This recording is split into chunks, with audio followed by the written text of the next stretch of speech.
Okay, so picture this.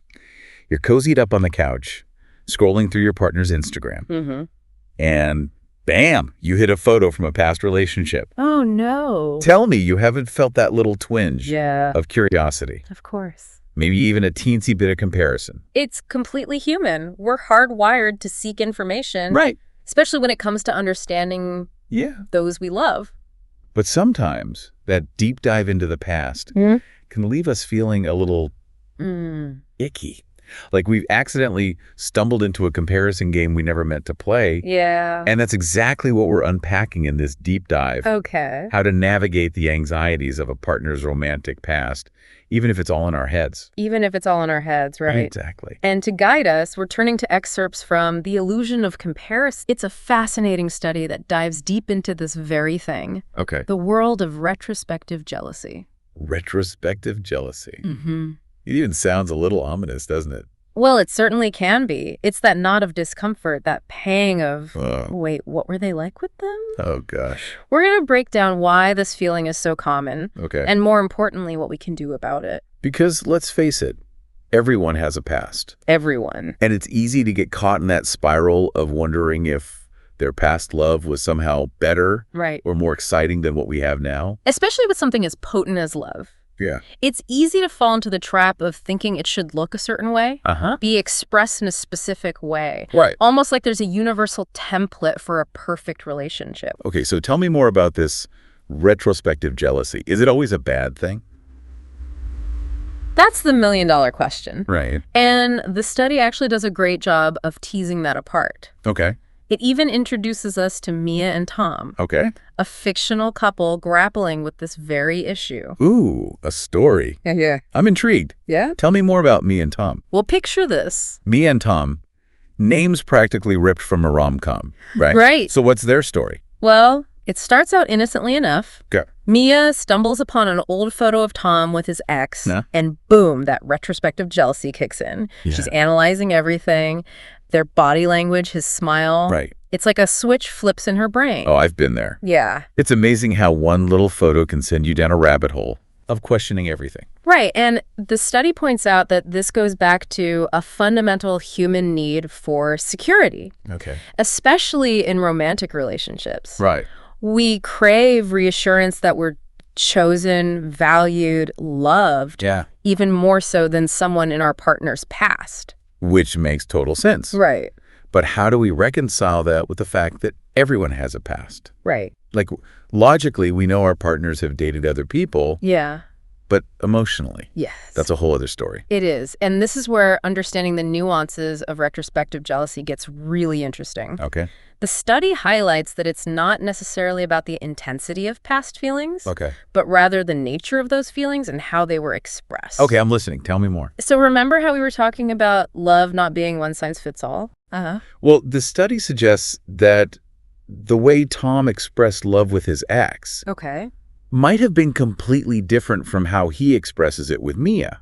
Okay. And that's not necessarily a bad thing. Like maybe with his ex, it was all grand gestures and whirlwind romance. Right. But with Mia, it's more about quiet intimacy and deep connection. Exactly. It's like comparing a Shakespearean drama to a nuanced indie film. Wow. Both valid forms of storytelling, just with different approaches and emotional landscapes. Okay, that's a really helpful analogy.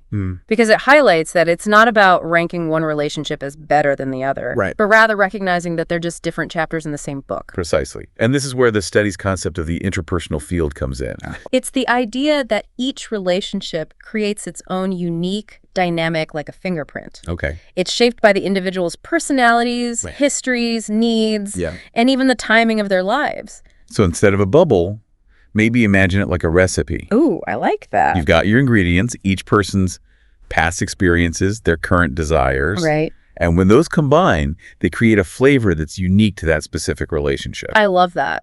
And just like you wouldn't compare a spicy curry to a delicate souffle, it's pointless to compare the dynamics of different relationships. They're just different. This is giving me a lot to think about. Yeah. It's like we're so quick to compare the highlight reel of someone's past relationship to the behind the scenes, work in progress reality of our current one. That's such a good point. We often forget that relationships, even the ones that look perfect from the outside, require effort, compromise, and constant navigation. Yes. There's no finish line where we suddenly achieve perfect harmony. So if we're stuck in that comparison trap, how do we actually break free? Right. Because knowing all this intellectually is one thing. Yeah. But putting it into practice when you're feeling that pang of jealousy, yes, that's the real challenge. Absolutely. And this is where the study offers some really valuable insights. Okay. Particularly through Mia's journey. So what happens with Mia? Does she just keep these jealous feelings bottled up? Thankfully, no. The study highlights a crucial turning point in their relationship. Mia decides to talk to Tom about her insecurities. Okay, that tracks. Communication is key in any relationship, right? But I imagine that conversation wasn't easy for her to initiate. Was it one of those big fight scenarios? Actually, the study emphasizes that it wasn't about launching into accusations or trying to win an argument. It was more about Mia expressing her vulnerability, admitting that seeing those old photos triggered something in her.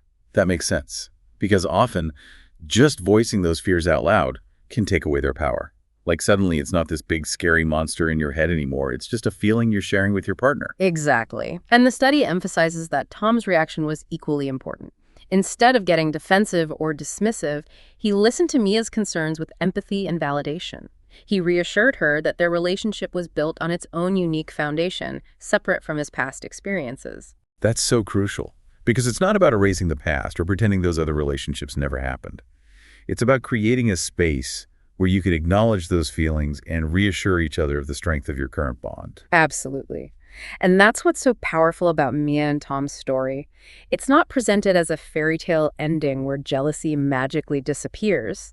It's about recognizing that relationships are an ongoing process of communication, vulnerability, and choosing each other again and again. So it's less about comparing ourselves to the ghosts of relationships past and more about investing in the very real, very present connection we have with our partners right now. Exactly. And that requires us to shift our focus. Instead of getting lost in the what ifs and what might have beens, we can choose to ask ourselves, what makes this relationship special? What needs does it fulfill for me? And how can I communicate those needs to my partner in a way that deepens our intimacy and understanding? Those are some powerful questions and a great reminder that we're not powerless in this. We can actively choose to step out of that comparison trap and into a more fulfilling and secure space in our relationships. Absolutely. And I think that's a perfect note to end on. You have more power than you think to shape your own romantic narrative.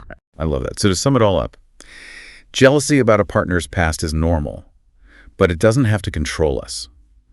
By understanding the psychology behind it, by embracing open communication, and by focusing on the unique strengths of our current relationships, we can escape the comparison trap and build stronger, more fulfilling connections. And with that, I think we've done some serious deep diving today. It's been a pleasure as always. It really has. Until next time, remember, you've got this.